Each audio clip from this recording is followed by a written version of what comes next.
O cão comunitário chamado Orelha foi brutalmente agredido por 4 adolescentes na Praia Brava, em Florianópolis, Santa Catarina, no início de janeiro de 2026 e, devido a gravidade dos ferimentos, precisou ser submetido à eutanásia no dia seguinte. O caso é bárbaro, mas o MBL tá querendo surfar essa onda. Quem vai contar essa história pra gente é a Daiane Oliveira aqui no Plantão do Meteoro.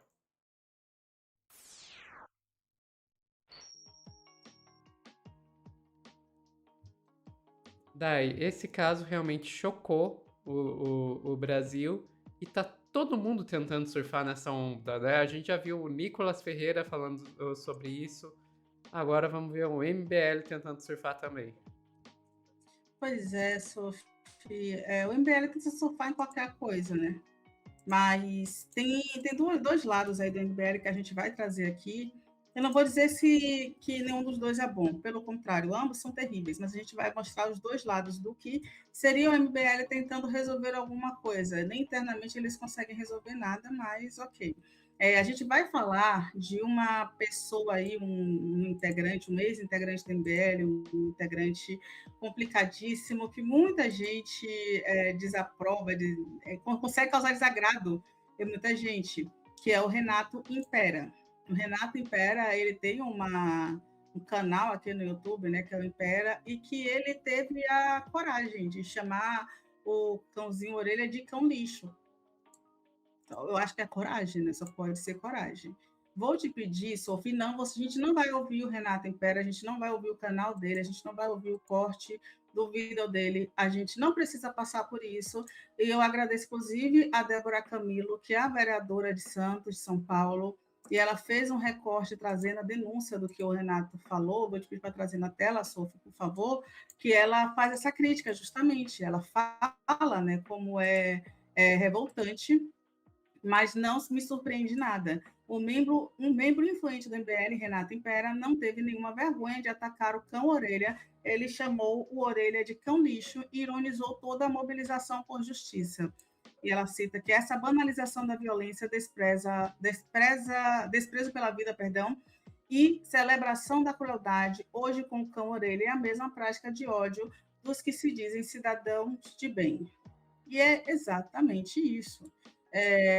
Imagine a pessoa fazer um vida, né, abrir um vida para falar sobre absolutamente nada com ninguém, que é o tipo de prática que o MBL faz.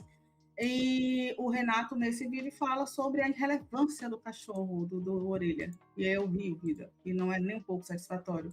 É um olhar de deboche, é um jeito de deboche, é o MBL sendo MBL. Inclusive, várias pessoas comentam que isso pode ser sinal de um apito de cachorro. É importante avaliar com muito cuidado, mas para quem o MBL fala, para quem pessoas que gostam do MBL falam, eu fui lá pesquisar, por exemplo, as redes do Impera e tem, né, publicação apoiando o Flávio Bolsonaro. Vai dizer o quê? Sabe? É uma galera que é o Bolsonaro, que quem apoia esse grupo, né, quem apoia a barbárie, são bárbaros de qualquer forma. E aí a gente tem um ponto que é muito importante, que é o MBL tentando utilizar a morte, o assassinato do Orelha para justificar uma defesa antiga deles, que é a redução da maioridade penal, Sofia.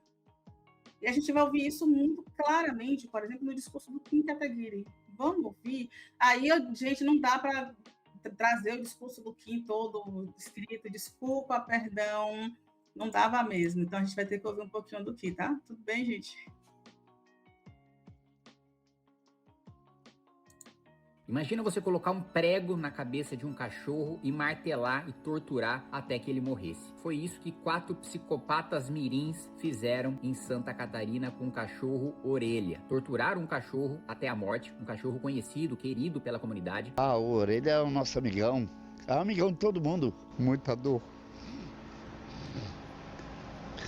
Que isso aí fazer com o animal muito revoltado. A primeira coisa que se passa na minha cabeça é como é que eles são capazes de fazer isso? Esse é o meu primeiro pensamento. E meu segundo pensamento é o seguinte: que educação que esses pais deram pra esses moleques? São pais ricos, família rica. O que eles estão fazendo é utilizar o seu dinheiro, sua influência, pra coagir testemunhas, pra perseguir, inclusive um porteiro, testemunha desses maus tratos, pra tentar livrar os filhos de punição. Se fosse eu fazendo isso, meu amigo não tinha apanhado da minha mãe. Minha mãe tinha me matado, né? Não ia ter polícia, não ia ter julgamento, ia assim, ó, ia resolver em casa. E o que esses pais estão fazendo? Estão protegendo os filhos. Não à toa criaram esses psicopatas mirins. Teria até, segundo notícia, um dos pais seria policial civil, estaria utilizando a sua posição para ameaçar as pessoas que querem ver os filhos punidos. Só que estamos no Brasil, e aí menores de idade no Brasil nem são presos, são internados pelo prazo máximo de 3 anos. Então assim, num cenário que não vai acontecer, tá? Eles ficariam 3 anos internados. Num cenário que provavelmente vai acontecer, ou eles não vão ficar nem um dia internados por causa do dinheiro dos pais, e a gente sabe como é que é no Brasil, quem tem dinheiro dificilmente é preso, quem tem poder dificilmente é preso, é punido, ou por causa da repercussão que ganhou o caso, vão pegar ele, 1 ano e 6 meses, 2 anos de internação. E foi aprovado na Câmara dos Deputados a redução da maioridade penal, o Senado sentou em cima desse texto tanto tempo que ele caducou, que ele não vale mais, que a gente precisa aprovar na Câmara de novo. Esse é o nível de bizarrice que a gente vive. Então, quando a gente fala de punição rigorosa, de prender ou matou para criminosos, a gente tá falando de uma sociedade civilizada, em que existe lei, existe ordem, e que quando as pessoas cometem atrocidades, elas têm a certeza de que elas vão ser punidas e vão ser punidas com rigor. Eu digo pro porteiro, eu digo para todas as testemunhas do caso: eu estou aqui para o que vocês precisarem. Se vocês precisarem sumir, precisar de uma casa, de algum lugar pra sumir, para fugir de coação desses pais, desses moleques, conta comigo. Precisar de advogado para defender vocês em processo, pode contar comigo. Tô à completa disposição de vocês. Esse é um caso que chega a dar nojo físico, né? Vocês sabem que eu nunca fui da causa animal. Eu trabalho em segurança pública, economia principalmente. Mas esse é um caso tão grotesco e tão gritante que eu acho que é uma questão até de humanidade, não é uma questão de pauta política. Por isso, cada um de vocês que estiver sendo perseguido, ameaçado, contem comigo. Me mandem mensagem, entrem em contato, não hesitem em pedir ajuda. Vamos garantir que essa molecada seja punida, que os pais sejam punidos, porque eles são criminosos, que estão coagindo as autoridades, que estão coagindo as testemunhas, garantir a segurança de cada um de vocês. E não só a segurança, que vocês sejam recompensados pelo ato de resistência e de coragem, de vocês denunciarem um crime bárbaro, mesmo sofrendo coação e ameaça de um bando de rico que se acha acima da lei. Tem tantas camadas, Sofia, tanta coisa errada, mas vamos lá, né? O primeiro ponto. É importante a gente falar que eu coloco quase todo mundo num balaio só, tá? Mas o Renato Impera, ele disse que Flávio Bolsonaro, Bolsonaro 2026 e não MBL, tudo bem. Mas do lado do MBL a gente tem essa galerinha ali que está fazendo a mesma linha, a mesma coisa, que é o seguinte, associando uma violência animal, aí, uma violência contra um animal, à redução da maioridade penal. Ele, no caso, banalizou totalmente, e o MBL está tentando dizer, olha, a gente precisa reduzir a maioridade penal, a idade, né, a menor idade para a pessoa ficar presa no Brasil, encarcerada, não porque, por exemplo, a gente se importa com a juventude, com os adolescentes, não.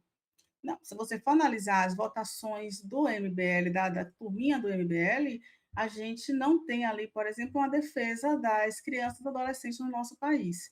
Você não vai ver a preocupação, além do discurso, sobre, por exemplo, as modificações nos processos ali de proteção das crianças abusadas. Você não vai ver.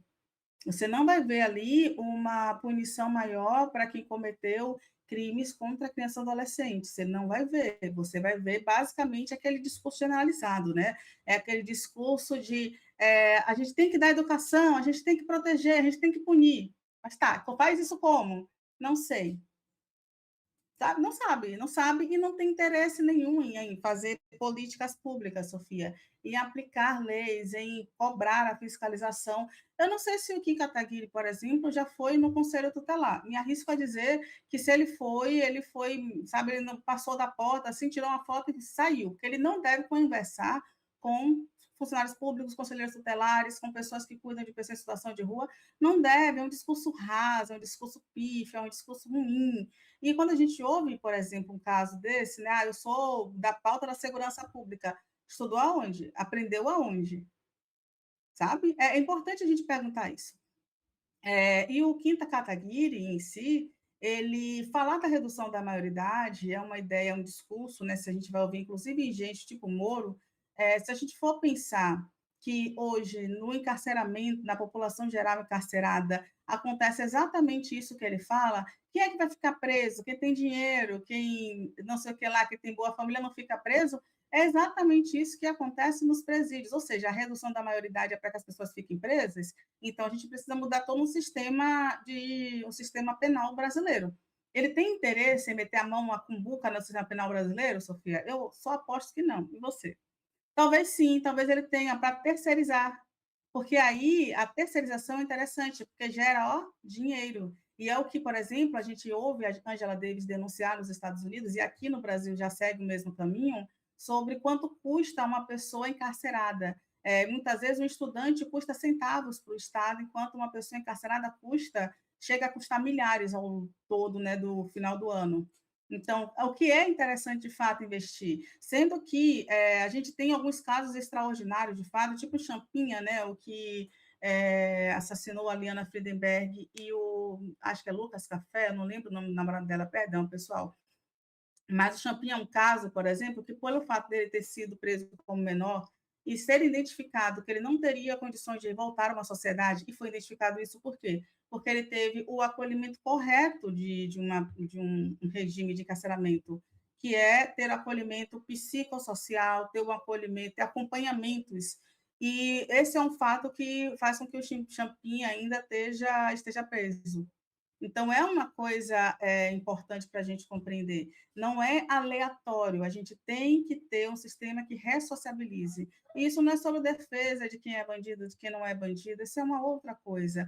Mas a gente está vendo o debate ficar raso e se esvaziar de fato, né? Descer pelo bueiro, com uma galera que não entende absolutamente nada do debate, mas está querendo surfar num caso seríssimo que mobilizou o país, que é o do cachorro assassinados com pitadas de crueldade, uma galera que não se importa quando o menor ateia fogo em trans e travestis no meio da rua, que não se importa quando o menor mata os próprios pais, não se importa com ninguém, na verdade, eles só querem surfar para solicitar a redução da maioridade penal. Eu acho isso muito perverso, Sofia, muito perverso, porque esse debate ele fica esvaziado, mas ele nas redes sociais atinge um público também que não tem, que fala dele de forma superficial, e acaba criando um senso comum que é só reduzir a maioridade que está tudo resolvido.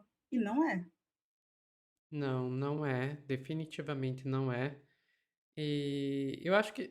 Eu ia fazer um comentário, mas acho que você já resumiu tudo que eu ia falar, Dai, porque o que a gente tá vendo é pegar um caso que tem um apelo emocional muito grande, que é compreensível, porque é aquela coisa, você quer fazer alguém parecer um vilão? O que que você faz? Você faz maltratar um bichinho, especialmente um cachorro, porque é um bicho que todo mundo gosta, que é um bicho que, salvo aí, de maneira geral, um bicho inofensivo, né? Você vai ter ataques de cães, especialmente aquelas raças mais bravas, mas não é o caso ali do Orelha, né?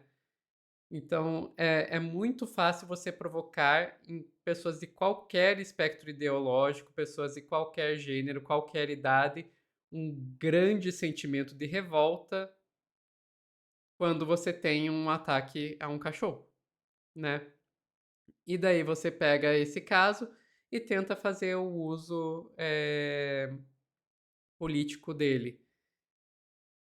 Eu vejo aí o MBL se colocar nisso como uma coisa extremamente hipócrita, porque, vamos e convenhamos, esse sistema que permite com que as pessoas ricas fiquem acima da lei, porque em último caso é isso. Não vamos fazer de conta que isso tem a ver com maioridade penal, porque não tem.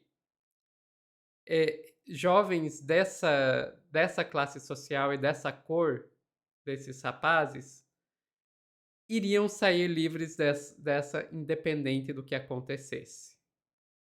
Então não vamos fazer de conta que isso tem a ver com idade, porque não tem. Eles só estão usando isso dessa forma. Isso tem a ver com classe social, isso tem a ver com cor. Porque os jovens negros e pobres, eles são punidos até quando a lei não permite. Vamos ser sinceros. O que você realmente acha que numa favela, se o policial pega o aviãozinho esse aviãozinho vai escapar de alguma punição na mão ali do extrajudicial, na mão ali do policial mesmo? Não vai. Não vai, a gente sabe que não vai. Então não tem a ver com isso.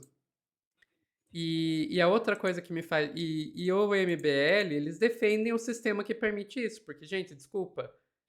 Rico acima da lei tem nome, é capitalismo. E o MBL é campeão em defender esse sistema. E a segunda coisa, Dai, que me faz parecer hipócrita é que esse tipo de tortura que foi feita com esse cãozinho, esse tipo de assassinato que foi feito com esse cãozinho, isso acontece diariamente em redes sociais como Discord. Transmitido aí, a gente estava vendo pouco tempo atrás no Discord, a gente vendo meninas sendo estupradas virtualmente, meninas sendo torturadas. Você acha que não acontece com cachorro isso?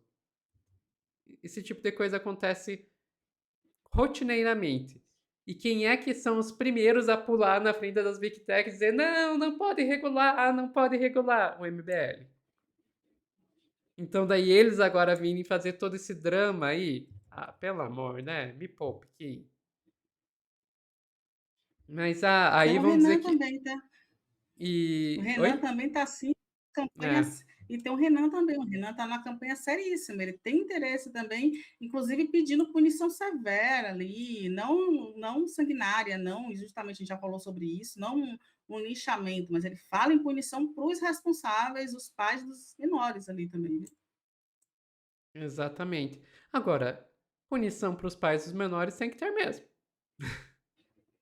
Exatamente. E até para os próprios menores, não é sobre não ter punição, é sobre a gente estar tentando ali surfar numa redução de maioridade quando a gente tem tantas outras problemáticas, como justamente melhorar o sistema carcerário, o sistema de acolhimento a menores, né? Falar sobre educação de forma séria e não da forma que eles fazem. Ah, escola sem partido, vamos monitorar professor. Pelo amor de Deus, a gente sabe que isso é para colocar a ideologia deles, né? Para implementar o incorreto.